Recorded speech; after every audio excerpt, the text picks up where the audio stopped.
What would you do if you found a book hidden in a crumbling basement, sealed in cloth, written in symbols no one could explain, and inside, page after page, revealed the first 31 days after your death?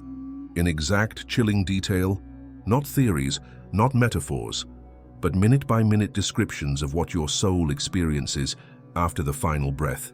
They say this book was burned in public squares, locked away in vaults beneath cathedrals, and yet, somehow, fragments survived.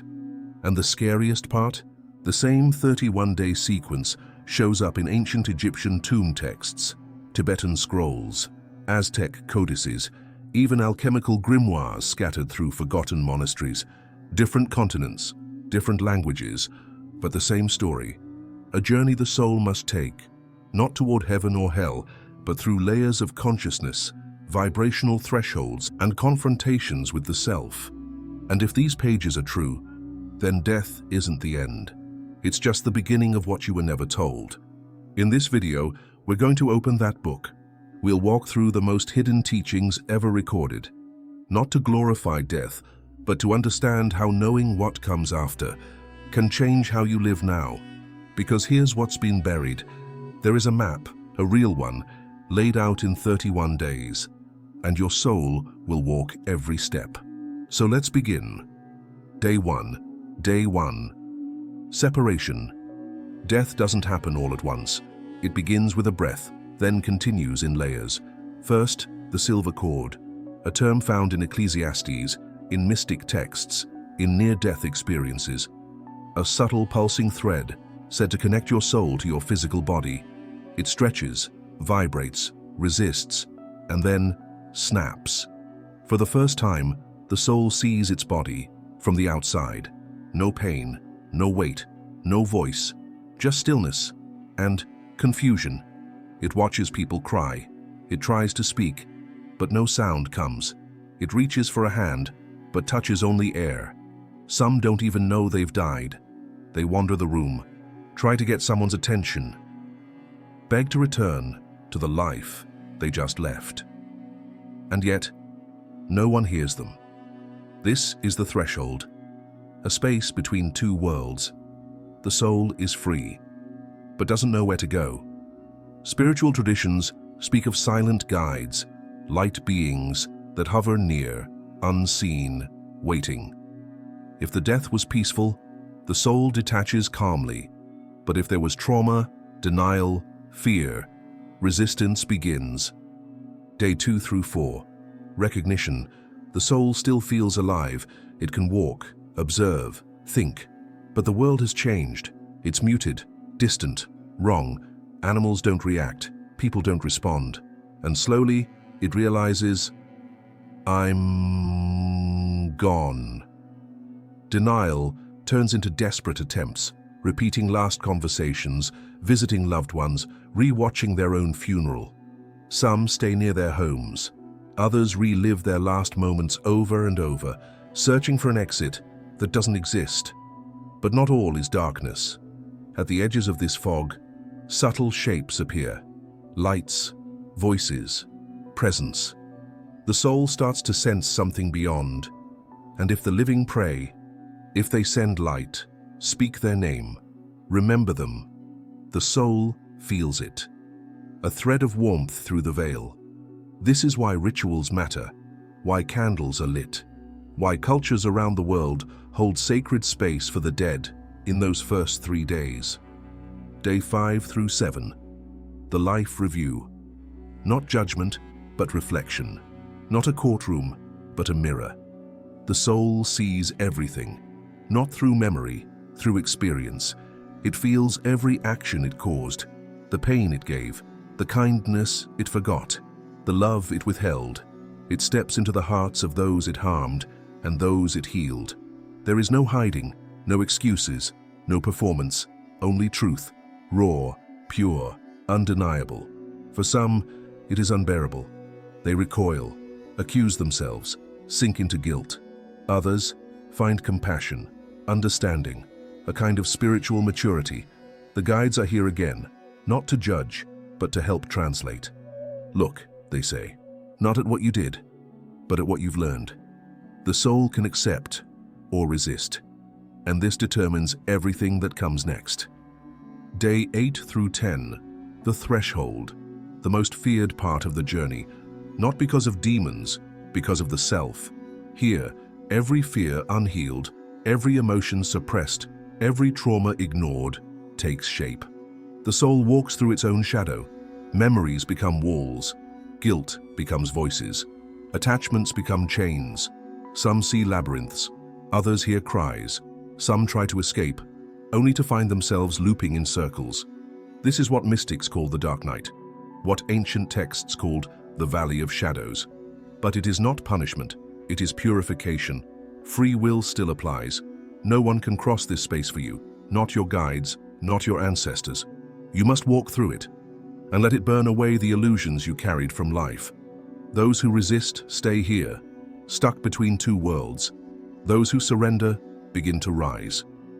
Day 11 through 13, reunion. The fog begins to lift, the weight begins to dissolve, and something new appears, recognition.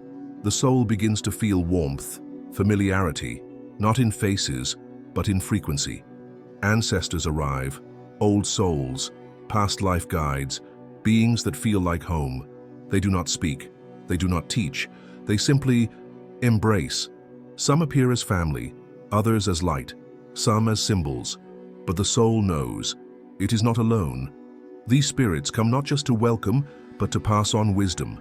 They remind the soul who it was, before the body, before the name, before the forgetting. And in that moment, something unlocks. The soul begins to remember. Day 14 through 16, the choice. No words are spoken, no voices are heard, but a decision is made, not with thought, with vibration. The soul, now stripped of illusions, faces three paths: return, ascend, or remain. Those who carry deep attachments, unresolved desires, or fear of letting go, feel the tug of reincarnation. They are drawn back to a body, a family, a lesson not yet learned. Others feel light and rise, toward the higher realms, toward rest, service, or creation. Then there are those who linger, unable to decide, stuck between what was and what could be. These become wanderers, spirits without anchor, not because they were condemned, but because they could not choose. But even now, there is still free will, still help, still grace. Day 17 through 20, the plane of memories. Before the soul can move on, it must return, one last time, to the places it lived, the faces it loved, the wounds it carried. This is not punishment, it is closure. The soul visits its childhood home, a park it once ran through, the grave it left behind. But this time, it feels different, lighter, like walking through a dream. People pass through it like mist. Objects seem to shimmer, then fade. What once felt solid is now a memory, soft, dissolving, almost sacred. Here the soul is asked to let go, not to forget, but to release. The past cannot be changed, but it can be honored. The soul begins to understand what really mattered. The moments of presence, the love that was given, the truth that was lived, not the money, not the title, not the fears. And with each released memory, the soul becomes lighter. If there are still strong attachments, young children, unfinished love, deep regret, this phase can be prolonged. The soul may loop, revisit, hesitate. That is why prayers, rituals, and remembrance from the living matter so much in this phase. They guide the soul gently forward. Day 21 through 24. The expansion. The world of images fades. The world of energy begins. This is not a place. It is a state, a realm of consciousness. Time vanishes. Space dissolves. The soul becomes awareness. It sees all it lived and all it was meant to live. It remembers its mission, its choice to incarnate, its lessons, its service. And now, the pieces of the puzzle begin to come together. This is where pain becomes purpose, where ego falls away, where suffering becomes understanding. The soul is met by presences, beings of light, mentors, guides, not with words, but with resonance. Communication is instant, silent, and full. The soul feels seen, not judged, not examined, seen entirely. Here, love is not an emotion, it is a field. The soul begins to dissolve its sense of I. It is no longer the character, it is the witness, the actor, the spark, and it remembers. Day 25 through 27, the return to belonging. Everything now leads to a single point, placement, not imposed, not judged, resonance. The soul vibrates, and that vibration draws it to its next plane. There is no gatekeeper, no trial, just frequency. Some are drawn to lower planes, dense with fear, control, or hatred. Others arrive in middle realms, centers of learning, healing, rebuilding. The ready ascend into higher realms where individual identity becomes service and light. But this isn't reward or punishment, it's alignment. The soul lands where it resonates, like water seeking its level. And yet, grace still flows. Prayers from the living, rituals of light, acts of remembrance. All can raise the soul's frequency in these final moments. It's not about where you want to go, it's about where you already are. What you built, what you carried, what you became. Days 28 to 30, the final shore. The soul now stands in between. Its path is almost set, yet still. There is softness, there is listening. These final 3 days are the edge of the veil, a sacred window. Not quite here, not yet there. It is here that the energy of the living can still reach in. This is why ancient cultures kept candles lit, why chants were sung, why prayers were whispered into the dark. Because the soul is still listening, feeling, open. In this space, love is the bridge. You might think your prayer, your tear, your silent thought doesn't matter, but to the soul, it vibrates like thunder. The manuscript speaks of these days as the breath before the leap. The soul is almost fully tuned to its next plane, but the resonance is not yet sealed. Grace still has room to move. One final song can still lift a soul higher. One final goodbye can still soothe a wound. This is not superstition. This is sacred technology. And if there is any time to remember those who have passed, it is now. Light the candle. Say their name. Send your love like a beacon. And then, day 31, the crossing. No sound, no light, just shift.